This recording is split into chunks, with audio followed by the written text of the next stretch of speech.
Hello friends, welcome back to my channel Karthik Telugu news. Friends, ఇవాళ భూముల ధరలపై ఒక ఇంపార్టెంట్ అప్డేట్ న్యూస్ అయితే రావడం జరిగింది. దీని గురించి మరిన్ని విషయాలు ఈ వీడియోలో తెలుసుకుందాం. ఆంధ్రప్రదేశ్లో అధికారంలో ఉన్న కూటమి ప్రభుత్వం ఒక కీలక నిర్ణయం తీసుకోవడం జరిగింది. పట్టణ ప్రాంతాల్లో మరోసారి భూముల ధరలను పెంచాలని నిర్ణయించుకుంది. ఈ క్రమంలో ఫిబ్రవరి 1 నుంచి భూముల మార్కెట్ విలువలను 10% పెంచాలని ప్రభుత్వం నిర్ణయించింది. ఇక ఈ సవరణల ద్వారా ప్రభుత్వం ఆదాయాన్ని పెంచడంతో పాటు ప్రభుత్వం విలువకు వాస్తవ మార్కెట్ విలువకు మధ్య ఉన్న అంతరాన్ని తగ్గించాలని కూటమి సర్కార్ లక్ష్యంగా పెట్టుకుంది. రెవెన్యూ శాఖ ప్రత్యేక ప్రధాన కార్యదర్శి జి సాయి ప్రసాద్ ఈ మేరకు ఉత్తర్వులు జారీ చేశారు. ఈ మార్పులు రియల్ ఎస్టేట్ రంగం, ప్రభుత్వ ఆదాయాలు మరియు ప్రజల లావాదేవీలపై ప్రభావం చూపనున్నాయి. ఇదిలా ఉండగా గత సంవత్సరం ఫిబ్రవరిలో రాష్ట్ర వ్యాప్తంగా గ్రామీణ పట్టణ ప్రాంతాల్లో భూముల మార్కెట్ విలువలను 5 నుంచి 10% వరకు సవరించారు. అయితే ఈసారి మాత్రం ఈ పెంపును కేవలం పట్టణ ప్రాంతాలకే పరిమితం చేయడం జరిగింది.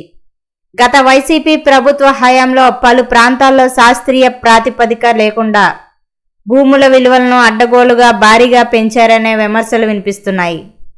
ఆ పరిస్థితిని దృష్టిలో ఉంచుకున్న కూటమి ప్రభుత్వం అధికారంలోకి రాగానే మార్కెట్ పరిస్థితులకు తగ్గట్టుగా కొన్ని ప్రాంతాల్లో భూముల విలువలను తగ్గించడం లేదా స్థిరంగా ఉంచడం చేసింది.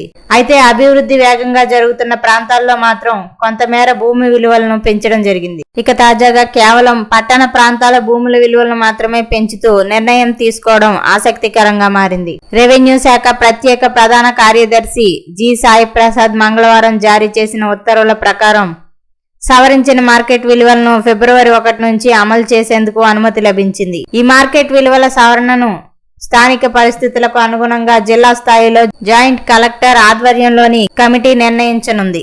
ఈ భూముల విలువ పెంపు అనేది ఆ ప్రాంతంలో జరిగిన అభివృద్ధి, పెట్టుబడుల ప్రవాహం, రహదారి అనుసంధానం, మౌలిక సదుపాయాలు వంటి అంశాలను పరిగణలోకి తీసుకుని నిర్ణయించాలని ఆదేశాల్లో స్పష్టం చేశారు. ఇక అలాగే పెంచిన భూముల విలువలను ప్రతి సబ్ రిజిస్టర్ కార్యాలయంలోని నోటీస్ బోర్డులలో మరియు రిజిస్ట్రేషన్ శాఖ వెబ్సైట్ లో అందుబాటులో ఉంచారు. ప్రభుత్వ ఆదాయాల పరంగా చూస్తే ఈ నిర్ణయం చాలా కీలకం కానుంది.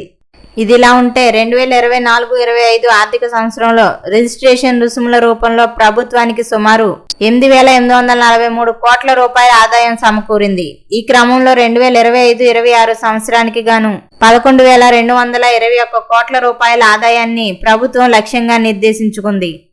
అయితే ఈ మొత్తంలో జనవరి 9 నాటికే 8,391 కోట్ల రూపాయలు వసూలు కాగా సగటు వృద్ధి రేటు 27.98% ఉంది. స్టాంపు రుసుము మినహాయింపుల రూపంలో 714 కోట్ల రూపాయల వరకు రాయితీ ఇచ్చినట్లు రెవెన్యూ శాఖ అధికారులు స్పష్టం చేశారు. సో ఫ్రెండ్స్, ఇది అప్డేట్ న్యూస్. మరిన్ని అప్డేట్స్ కోసం ఛానల్ సబ్స్క్రైబ్ చేసుకోండి ఫ్రెండ్స్. అలాగే పక్కన ఉన్న బెల్ ఐకాన్ క్లిక్ చేసి వీలైతే ఛానల్కు లైక్ అయితే చేయండి. Thank you friends. Thanks for watching this video.